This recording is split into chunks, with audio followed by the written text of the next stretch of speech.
I stood there in our bedroom, the pale light of dawn sneaking through the curtains, holding Isabel's silk scarf in my hands.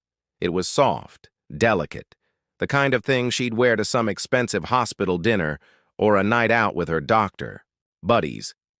But that morning it felt like a knife twisting in my gut. The smell hit me immediately. A pungent, musky cologne that wasn't mine, clinging to the fabric like an unwanted guest. I shook it off at first, convinced myself it was nothing.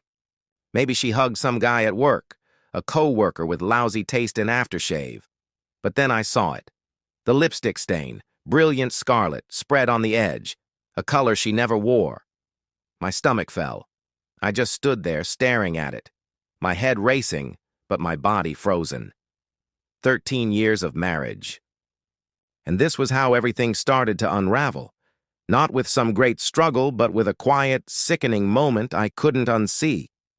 I'd been ignoring the warnings for months. Isabel's late nights at the hospital had become regular. Her justifications? Busy shift. Papers piled up. I didn't push her on it. I trusted her. She was a pediatrician, for God's sake. Helping babies was her life. And me? I was busy too. Crunching numbers as a financial consultant, keeping our life in Ridgewood Heights alive. We had a good setup. A big house with a wraparound porch. Cole and Ava running around the backyard. A marriage that looked solid to anyone watching. But that scarf. It changed everything. I dropped it on the dresser. And that's when I noticed something else. My shirt, the one she'd worn last night after spilling wine on her dress. It was hanging over the chair. I picked it up. And there it was. Another lipstick stain. Same red. My chest clenched. This wasn't a mistake. She wasn't just cheating. She was leaving clues, like she wanted me to catch her. I don't know how long I stood there, cloth in my hands, my mind whirling. The kids were still asleep down the hall. Cole, 11, probably dreaming about baseball. Ava, 8, cuddled up with that stuffed bunny she never let go of.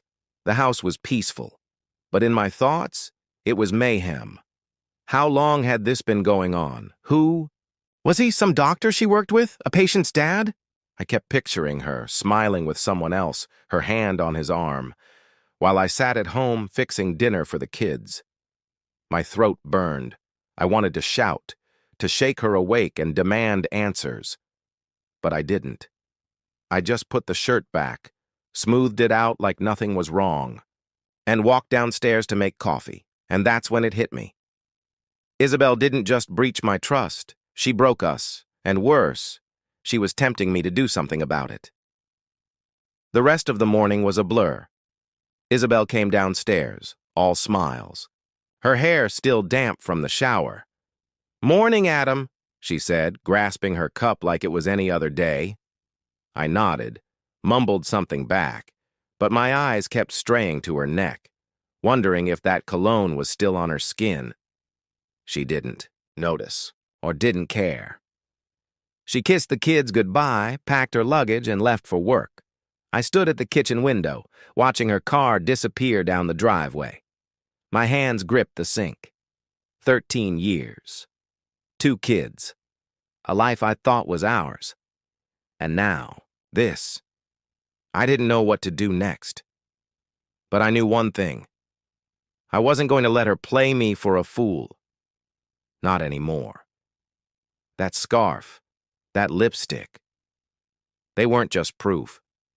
They were the start of something I couldn't ignore, something that would change everything I thought I knew about my wife, my family, and myself. Internal jokes. He'd lose it if he knew, and then the worst. He still believes we're simply having troubles. Sad guy, Marcus replied. At least he makes an excellent babysitter while you're with me.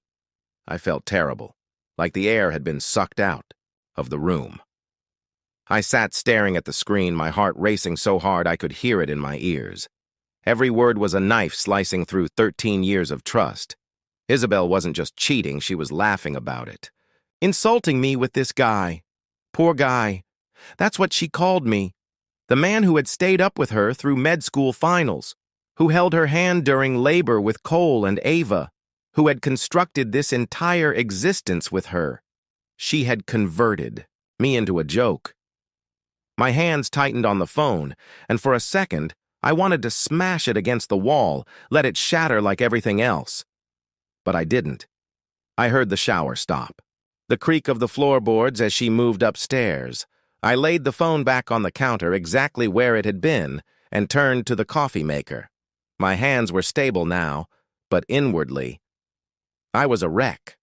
She came down a few minutes later, wrapped in her robe, hair falling onto her shoulders. "Morning," she said, grabbing her mug like it was any other day. I nodded. "Morning," and I handed her the coffee. She smiled. A little fast. The kind of grin you give a stranger. And I watched her, scanning her face for something. Anything. Guilt? Shame? Nothing. She seemed normal. Calm. Like she hadn't spent months lying to me. I wanted to shout. "Who's Marcus? What the hell have you been doing?" But I didn't. I simply stood there, sipping my coffee, letting the silence stretch between us. She kissed me goodbye, light, barely there, and stepped out the door. I waited until her car was gone, then walked into the restroom, shut the door, and hit the mirror. The glass smashed. My knuckles bled. But I didn't feel it. All I felt was wrath. The rest of the day was a blur. I dropped the kids at school, went to my office, looked at my computer screen without seeing it. Figures swam in front of me. Client investments, profit, margins. But none of it mattered. All I could see were the texts. "When are you telling him?" She was planning to leave me, and Marcus was in on it. I replayed every moment I had seen him. At hospital events, shaking my hand, smiling like we were mates. Had he been laughing at me then too? And Isabel? How long had she been sneaking off to him? The Lakehurst mansion.